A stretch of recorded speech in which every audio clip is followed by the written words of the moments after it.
de l'autorité, de toutes les figures d'autorité dans la société, que être convoqué par une de ces figures pour s'entendre dire mon petit gars, c'est pas bien, c'est pas gentil, tu feras mieux la prochaine fois, ça fait rigoler tout le monde, c'est absolument plus crédible. Qu'est-ce que tu réponds à ceux qui diront, c'est la réalité, ça arrive parfois, je pose la question à tous d'ailleurs, les parents parfois sont dépassés, oui, complètement dépassés par leurs enfants, par leurs ados, et puis s'ils sont pas solvables, c'est la double peine.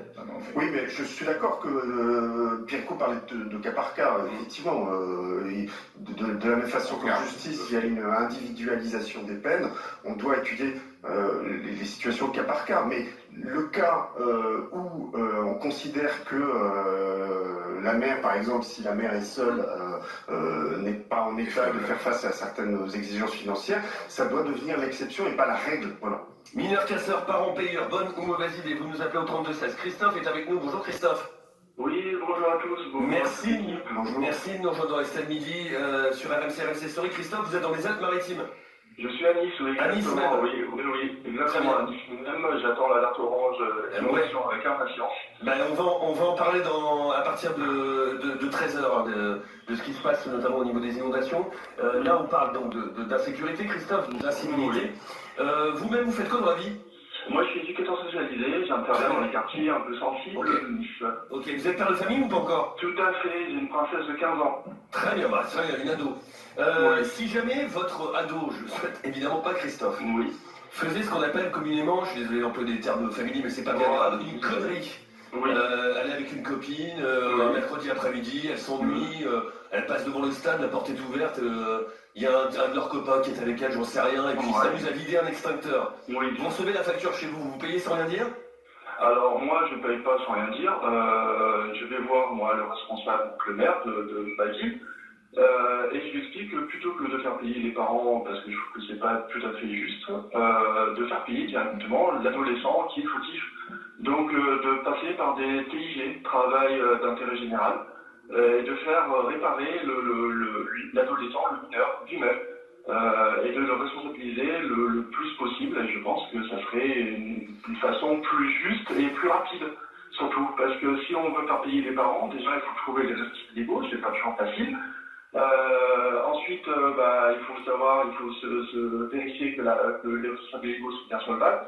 Là aussi, ça va prendre du temps. Je trouve qu'on va rajouter de la complication, on va rajouter du temps, on va rajouter pas mal de choses qui font que on va jamais arriver à une solution parfaite et un jour qui vont passer à travers, parce qu'il y a toujours des petits malins qui vont trouver des astuces pour ne pas payer. Et du coup, on fait comment finalement on s'aperçoit qu'on n'avance pas, on s'aperçoit que les dégradations continuent et on s'aperçoit que finalement on fait beaucoup de bruit pour pas grand-chose.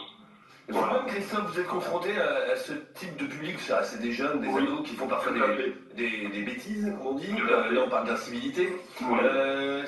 Qu'est-ce que, selon vous, les impliquer directement dans la réparation de ce qu'ils ont fait, c'est ce qui marche mieux? Ça se passe comment à Nice d'ailleurs? À Nice, moi j'ai un maire tout pourri, donc je suis désolé. C'est votre avis? C'est un avis que beaucoup partagent. Donc le maire. Il a quand même été élu. Il a été élu, mais parce que c'est une ville de facho et que. C'est pas votre employeur quand même, rassurez-moi. Non, pas du tout. Non, vous inquiétez pas pour moi. Non, je suis en libéral, donc tout va bien. Vous inquiétez pas. Je me débrouille tout seul quand même. Ça se passe comment à Nice alors?